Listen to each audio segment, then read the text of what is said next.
Hello, chess friends, and welcome to Zarov Chess Channel, and welcome to a very special game that was played today. It was really special for me because my nephew Filip played against Marin Bosiočić. Marin Bosiočić is the current national champion in chess in Croatia. He won the tournament in 2019, and Marin Bosiočić deserves all our respect. And I wanted him to thank him also through this video because Marin is playing now many these simultaneous exhibitions. He teaches many kids to play chess, and that's why he deserves really all of respect. He gives talented players the opportunity to face the best in the simultaneous exhibitions, and I'm really glad that my nephew had now 2 times the opportunity to play against Marin. In the first game he lost, but today he managed to win the game, and I was really proud when my brother called me and when he told me that my nephew won the game.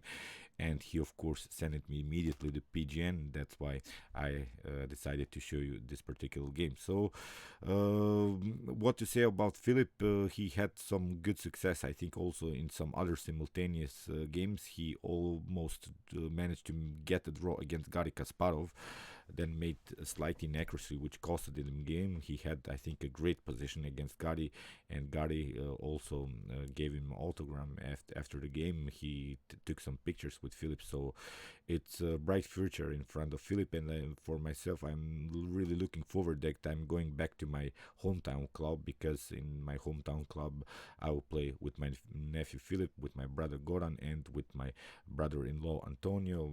You know all about him, of course, the famous Agat Mater. So let's see the game. It is Marin Bosiočić versus Filip.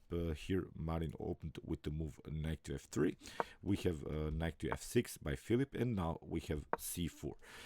We have the English opening, and I expected Filip maybe to go here in this line with the move e6, but he went into the symmetrical English setup, and I wasn't sure if he had a good preparation in this particular opening, because most of the times he played this e6, the normal Queen's Indian, or this Queen's Gambit line with after that maybe d5. Here g3 was played, and now we have knight to c6. Bishop to g2 played by Marin. Here we have b6, and it seems now that knight to e5 is dangerous, but it doesn't bring you so much. Of course you have this very annoying pin, but after bishop to b7 and something like knight to c6, we have bishop takes c6, and after bishop takes c6, b takes c6.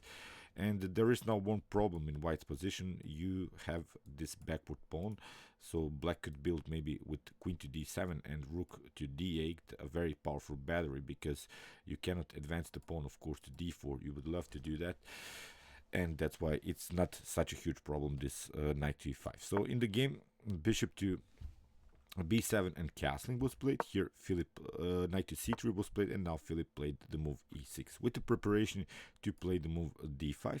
But here Marin played immediately b3, this this double fianchetto style, which is, I think, a great idea to battle, because if you manage to put your bishop here on this very active diagonal, if we compare this activity of this bishop on b2, it's a little bit better than this one.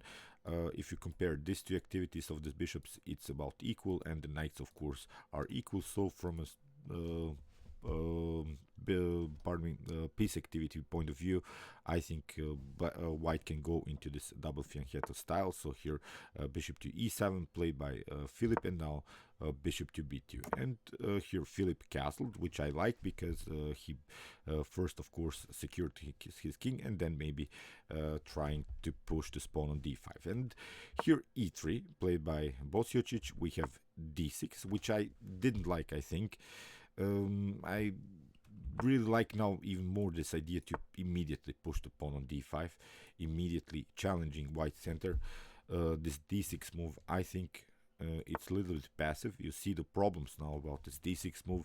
Here Bosiočić played immediately d4. We have queen to d7, and now queen to e2 played by Marin Bosiočić, because he was trying now to prepare this very important move rook to d1. And if the position clears, of course, on the d file, there could be some dangerous discovered attacks on the queen by the rook. So d takes rook to d8 was played. If you try immediately here, d takes c5, uh, it's not so good, I think, because you have b takes c5 from black's perspective, and then you could again try this move d5. Then you could get some kind of a pawn central control with these two pawns. If they get on the 5th rank, they're of course restricting this very important squares on the other side of the board. So that's why Marin played this very accurate move, first queen to e2, and now after rook to d8 we have of course rook to d1, and this is now I think already a slightly better position for white, because we have some discovered attack possibilities. You have already played with your queen. That's the problem. You have to, I think, get out of this d-file mess first of all. But Filip decided to play the move a6, preparing maybe some b5 ideas. And here Marin decided, of course, to play immediately the move d5, and it's already dangerous for Filip. I think he has made some inaccuracies now in the opening. In the game, knight to a5 was played, and now e4. So Marin, you see, built this very important pawn storm in the center. These 3 pawns are really dangerous now, even with the preparation to push the pawn on e5. So that's why e5 played by Filip, and now knight to h4. Very important move with the preparation to fix the knight on this very active square on f5. And there are now maybe some better ideas. You could try maybe even g6 immediately, preventing this idea, which I think you must do, because f4 seems like a tricky move that gives black maybe some headaches, but I think you can solve all of your positional problems with the move e takes f4, because if you take g takes f4, then I think we can go immediately attack the knight, or even take out here this knight, and then take pardon me, the pawn, and then maybe the knight on h4. So these are these possible tactics for both sides. Maybe black can try something like knight to g6 here in this position, but now after f takes g6, after knight to e4, it's still dangerous, I think, for white, for black, pardon me.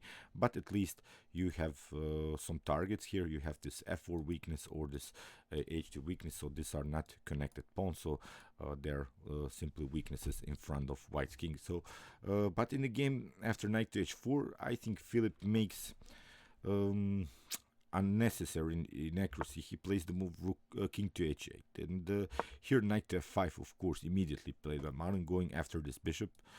This bishop could be a problem in black's position. Here g6, and now of course knight takes e7, queen takes e7, and when I first watched the game, I wasn't really satisfied with Filip's position, because this dark square bishop of white's is very dangerous. Of course, you want to open the position, but maybe Filip has calculated everything very good, because here after f4, Filip finds this very nice idea, knight to d7, creating sort of a blocking system. Of course, if you take, then of course we can recapture with the knight here.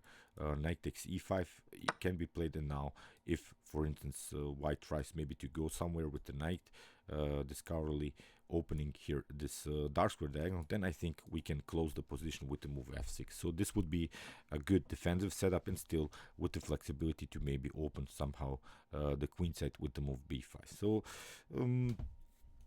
in the game after knight to d7, queen to c2 was played by Bosiočić, and now Filip closes the dark squares with the move f6, which is a very important move, and now a3 played by Bosiočić, and this was, I think, maybe Marin's first inaccuracy or a little bit mistake, because I think f5 can be played here. It's a very good move. It really paralyzes now black. It creates this very important space control in the center. This 2 pawns, this pawn on f5 and on d5, are really dangerous. If you, for instance, take g takes f5, then after e takes f5, we can go here after something like rook to g8 in order to maybe open the g file. I think knight to e4 is very, very dangerous for black, because this knight attacks both of these weak pawns here on d6 and on f6. So black is a little bit stuck to the defense of this weaknesses in the position, and maybe white could try maybe bishop to c1 and regroup a little bit and get this dark square diagonal for the dark square bishop. So as said, Bosiočić had some better opportunities. I think he played maybe a slightly passive move with the move a3 and now rook to b8. Now Filip realized that I think that he has to make some counterplays here. He has to make something work because he's a little bit pushed away. These bishops are still active. Here this bishop on g2 and on b2. In the game, knight to e2 was played, and now Filip uses now this moment and gets some space. Now it's I think again a good position for Filip because now he has opened also here the queen side. He has now also some attacking possibilities in the game. Rook from a to b1 with the preparation maybe to play something like bishop to a1 and then also counterplaying a little bit here on the queen side with the move b4. In the game, bishop to c8 was played, a very important move I think, because there were now some threats with bishop to c3 and trapping the knight. You don't have good squares for the knight, so that's why after bishop to c3, knight pardon me, here we have b4. And if you would have played immediately here this move bishop to c3 instead of this move rook to b1, then queen to d8 covers everything, but I still don't like black's position. This knight here on a5 is a little bit endangered, is a little bit vulnerable to white's attacks. Here maybe bishop to d2 could be idea. You have to play something like bishop to c8, and after queen to c3 here you have to retreat with the knight, and I think white has again solved all the problems on the queen side, still with the possibility to play something like f takes e5 and then maybe get this bishop on this very active diagonal. So you see many tiny little inaccuracies by both sides, but it was a simultaneous exhibition, so of course Marin had to play against many players. He played this move rook to b1, and here we have bishop to c8, and here bishop to c3. Now it's a whole different story because we have this move b4. After a takes b4, we have now finally c takes b4, and in this position I thought that now Filip has a great position, and he mentioned me as I called him after the game, that he was following one of my videos on my YouTube channel, and I was talking about this possible knight outpost on c5 and fixing the queen side with the move knight to c5, and then creating maybe here sort of a queen side attack with the pawns, trying to open the position. And he was thinking about this knight outpost, this potential knight on c5 outpost, and he mentioned that after the game that he now felt really good in this position. After c takes b5, we have of course bishop to b2, and now you see this is a very well placed knight to c5 with the attack on this very weak pawn on b3. So this was now a position I think I would love to play against anyone, because now we have some attacking possibilities, but there is now very important thing to notice in the position. If you could just split a little bit the board here to this particular file, to the D file, here the pawn structure is really symmetrical. So it means if you play this with these pawns very accurate, black and white cannot create a passed pawn. So that's what I mean about the symmetrical pawn structure. Here on the queen side, these two pawns on the A, B and C file are not symmetrical, so that's a huge difference. So here with the move A5, A4, you could create, for instance, a passed pawn on the B file. And here I think Filip on the queen side has a better position with his two knights, with his rook on the b file, with the potential bishop to d7, then a5, a4 ideas. You see, Filip has the majority on the queen side. That's why I think this is a slightly better position for black now, because here if you played correct on the king side, I think nothing can happen. Here on the king side, you want to secure a blockade. You don't want to allow your opponent to maybe get this bishop rolling or get some pawn storm possibilities here with some g4, g5 ideas. So here on the king side, you want to create the blocking. This was now a very important position, I think, in the game for Filip. Now he gets some breathing space, and here he forced Marin even to retreat with the knight to c1 on a very weird square in order to protect this b3 pawn. And now you see how finally Filip gets some space. He has now the opportunity to activate the bishop to g4, attacking the rook. We have rook to e1, and now queen to a7, a very tricky move, of course, with some discovered attack possibilities by the queen on the king.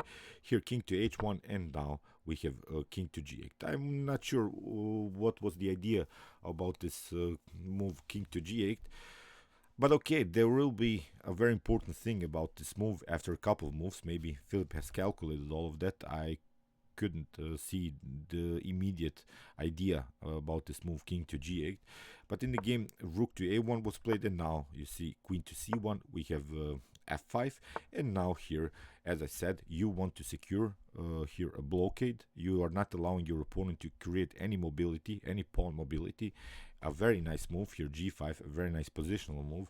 And in the game here we have rook to e3, we have knight to b7, finally with the preparation to play the move a5 and a4. So in the game h3 was played, kicking away the bishop, but not a problem because we have bishop to h5, g4, and now bishop to e8. This bishop to e8 seems like a strange move because you have lost your connection between the rooks, but the more important thing is that this bishop on e8 covers this a4, and now we have a5, a4 possibilities. As I said, we want to open the position here and maybe get this b pawn rolling. In the game h4 was played. Here Filip simply continued to play h6, creating this blocking system. We have rook to h3, and now rook to f7. Very important move. Now you see it's very important that you have you don't have anymore your king on the h file. So maybe I have to ask Filip after the if he calculated that this rook might come on the h file. So maybe he played rook to g8 because of that. I have to ask him that. I want to see if he has calculated this. So here in the game, knight to e2 was played, and now a5. Now you see how dangerous this attack on the queen side is with the potential a4 move. In the game, knight to g3 was played, and now rook to h7. Competing with the rook on the h file is very important because here this rook has a huge activity, and here knight to h5 is also a potential outpost of the knight. In the game, bishop to f3 was played, and now a4. Finally, we are rolling now. Now we have opened the position. Now we have, I think, secured everything here on the king side. We have a very nice battery. We have a compact position with our pawn, so nothing can happen, I think, on the king side.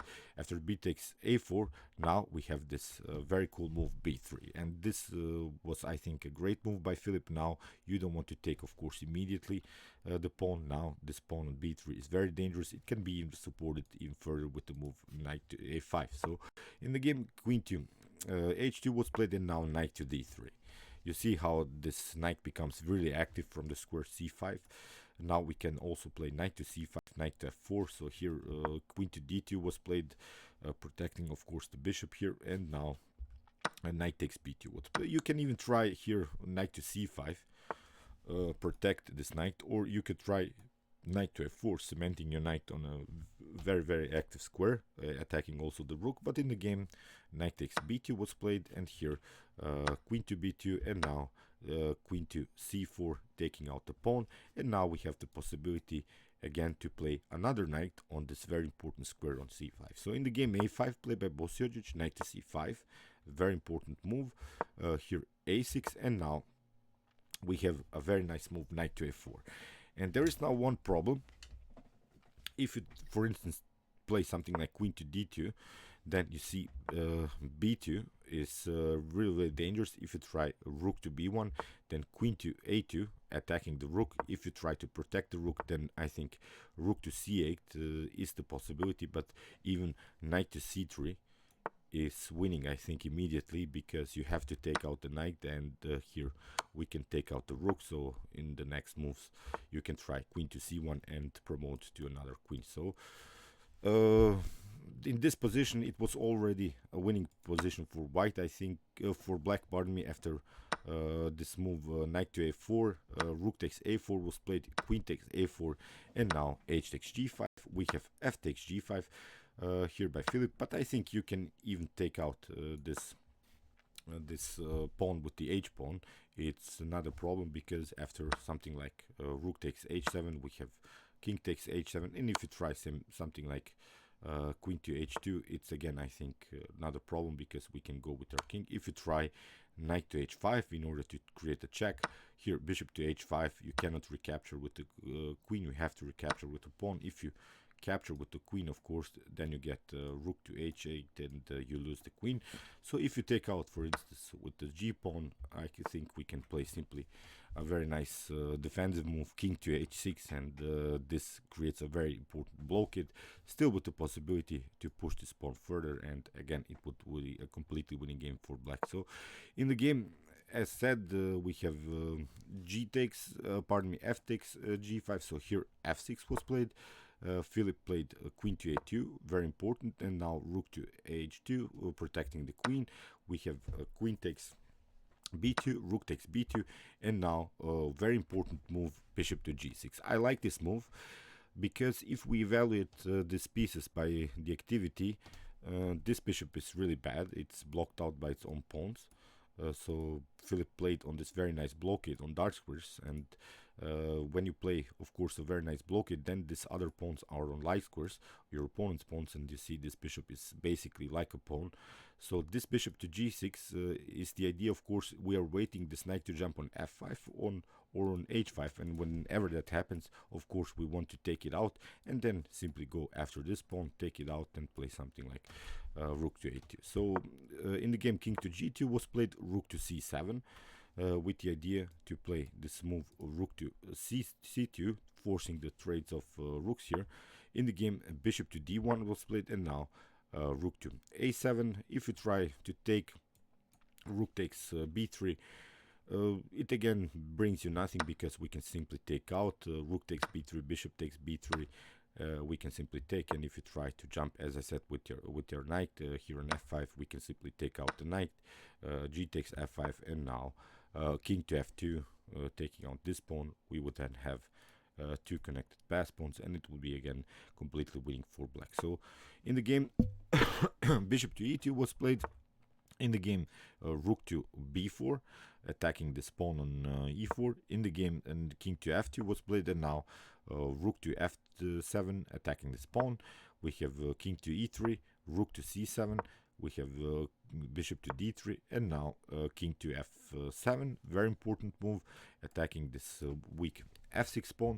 Here, bishop to f1, king takes f6, knight to d2, and now here again, sort of a pinning idea, rook to c3, but also protecting our b3 pawn.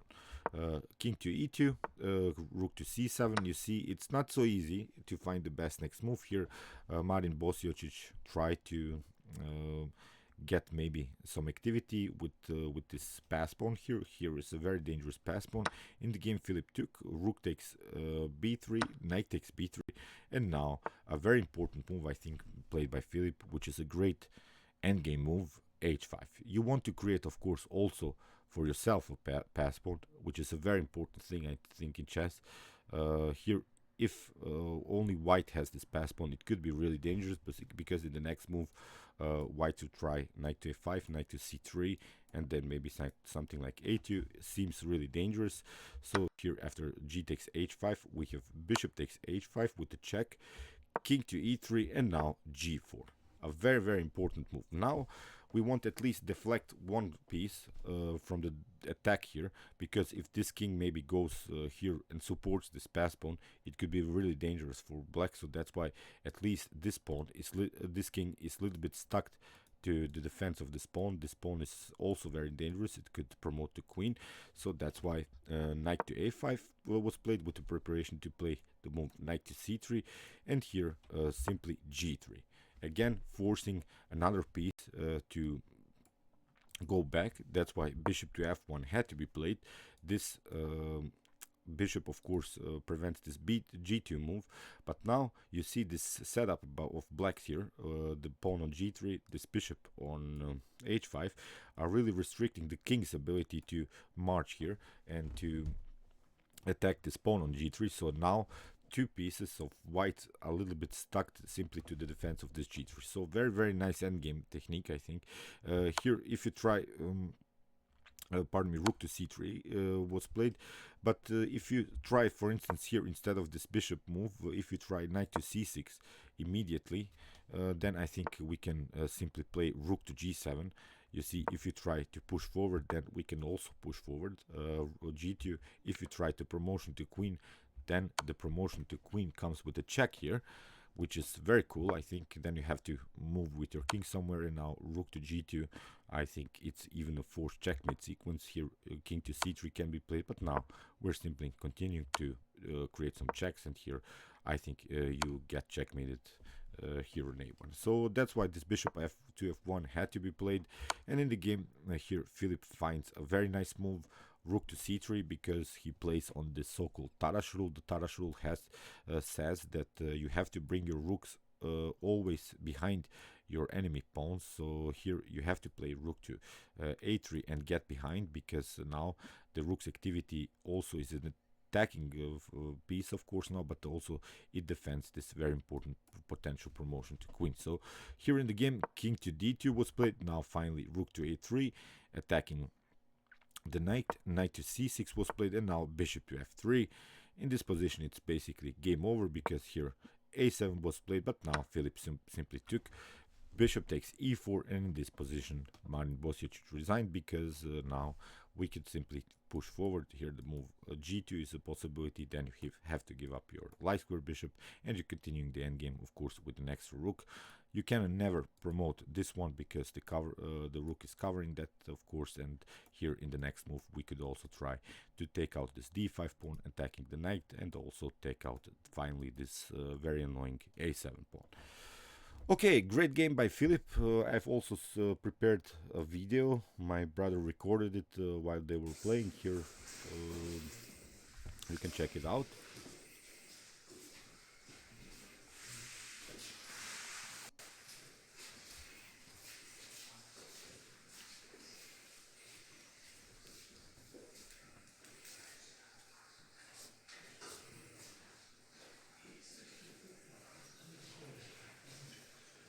This is, I think, the end game.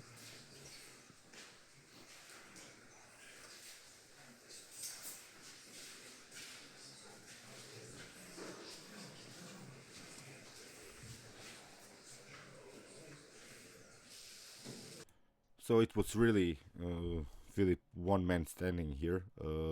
I think it was a great game. I think Marin Bosiočić played this very nice opening line, but then made some inaccuracies. Filip used the inaccuracies, created this very important blocking system. I think it was really important to get this defensive setup in order to make something happen on the queen side. And after that, I think he played a very nice positional game, and also a very important end game, because Filip had some troubles in the end game stage. He lost many winning games in end game, so here I think he has improved this end game with this active bishop play, with this creating pass pawn situation. So congratulations, my nephew. It was a great game. Just continue to play, and I'll publish more of your games if you're playing well.